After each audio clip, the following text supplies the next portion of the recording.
Department, even under Biden, did an investigation into, this was in particular with the renewable energy, clean energy industry, that China was basically shipping a whole bunch of stuff, producing the things in China, moving them to Vietnam, and then getting around kind of bans on monopolization. Because there's also another thing you can do to try to skirt the rules is you have it all but assembled and then ship it to Vietnam, and then there's just a building where they just sort of put the pieces together and then claim, okay, this is made in Vietnam instead of China.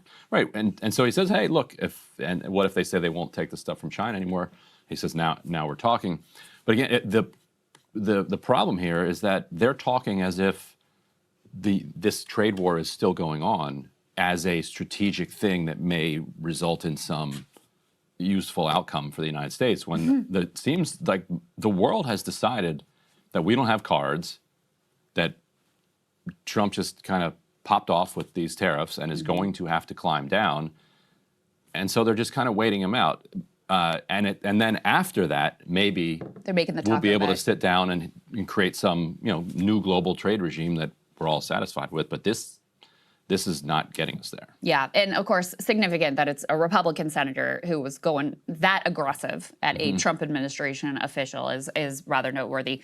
Had some really bad jobs numbers yesterday that came out in the ADP private payrolls report. This isn't the big one that gets the most attention, but it also significant. Big boy is Friday, right? The big boy is Friday, and oftentimes this one sort of front runs. Now sometimes they're totally disconnected and they show different numbers, but sometimes this is also indicative of what we could expect on Friday. So put this up on the screen. Wanted to make sure to highlight this. Private sector hiring rose by just 37,000 in May, so I mean nearly flat. The expectation was that it would be 110,000. That was the forecast.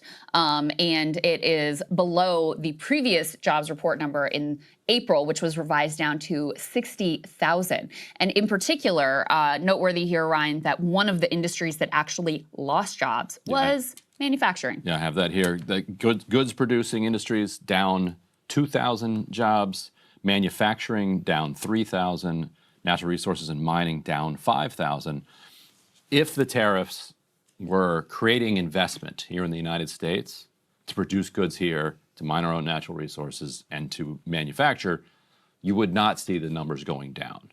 We were not prepared to go into this trade war, which is incredible because it's not as if anybody sprung this on us. Like, this was, we chose the time and the place for this trade war, but had nothing ready. We caught ourselves unawares. We caught ourselves unawares. We had nothing ready for this. Yeah. And China's like, hey, all those things you need for your manufacturing industry, we're also going to restrict those. And we're like, that's deeply unfair. How could you do that to us? How rude. Incredible. This is utterly outrageous. Incredible. And actually, let's go ahead and put the next piece up on the screen, because this is interesting. This is a CBO estimate, which I don't even know how you estimate the impact of these tariffs, and who the hell even knows. This assumes that they're going to stay like this. Right. So, but anyway, the Congressional Budget Office, which we're going to talk more about in the Big Beautiful Bill block, they did an analysis and they found, okay, if we left this in place, because of the tariff revenue, you would see a reduction in the federal deficit by $2.8 trillion over 10 years. But the double-edged sword of that is, on the other hand, they say real economic output will fall on net, meaning that you're going to have a smaller economy. And if you are collecting a high level of tariff revenue, that means, Ryan, you have not actually been successful at reshoring those industries. So this is why we talk about when Trump talks about two goals, one is reshoring manufacturing, reindustrializing the country, the other being getting a whole bunch of tariff revenue in. Those two things are actually at odds. The more that you reshore production, the lower the tariff revenue is ultimately going to be, because obviously you'd be buying those goods domestically rather than importing them from abroad. And the 0.4 percentage point inflation over each of the next 2 years that the CBO includes in that analysis is quite significant. Like, if your target for inflation annually is 2%, that's 20% higher than your target just for that. And again, this assumes that they stay flat, or that the policy doesn't change, which the policy has changed. I can't even count the number of times, just since Liberation Day. So And there'd already been why would you think policy they would change? vacillation before Liberation Day. Yeah, so it doesn't make any sense to think that they'll stay this way for 10 years. Yeah, especially when you consider another administration coming. I mean, all of it is incredibly uncertain. It's almost worthless to do an analysis. But anyway, that's what they're saying if you left the tariffs in place. Couple things we wanted to highlight here in terms of fallout already, early indications of where things could be heading. This was interesting. Put A4 up on the screen. So the Trump officials delayed this report on farm trade because they didn't like what it said. Effectively, the report indicated that the trade deficit in farm goods had actually increased, and Republicans had made a bunch of hay over a increase in the farm trade deficit during the Biden administration. So rather than just going ahead as scheduled, putting out the report on time, revealing these numbers that are uncomfortable and inconvenient for the Trump administration policy, they just pushed the report off, and then some of the numbers they're just like, yeah, we're just not going to put that part out. And the written analysis they haven't put out yet, and they're not even sure if they're going to. Now the analysts are saying that the redacted version does match the original version, so like they didn't actually, in the end, monkey with the numbers. But this goes to what Trump keeps doing, which is cutting off at the knees the real U.S. advantages that we have globally. And I agree with Trump that we need to rearrange our economic relationships, and that the way that global trade is set up is damaging to everybody and should be rethought. But if you're going to rethink it, you have to build on what you have, and then you go from there to transform into something better.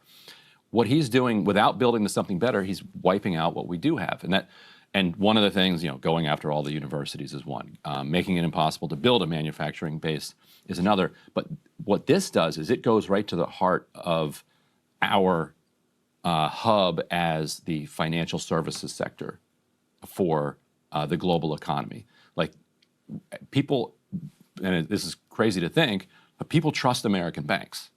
Right. And people trust American financial analysts. We have all sorts of macro corruption, but on a micro level, people trust that if you give your money to J.P. Morgan, Chase, or you give your money to Bank of America, you get a loan from them, your pension is whatever it is. Like, it's going to stay there, it's going to be there, and it's going to be, and the terms are going, the activity is going to match the terms that you're offered, and so on. That trust is very hard to win back. Yeah. And part of the trust comes from the government data being considered reliable by everybody across the board.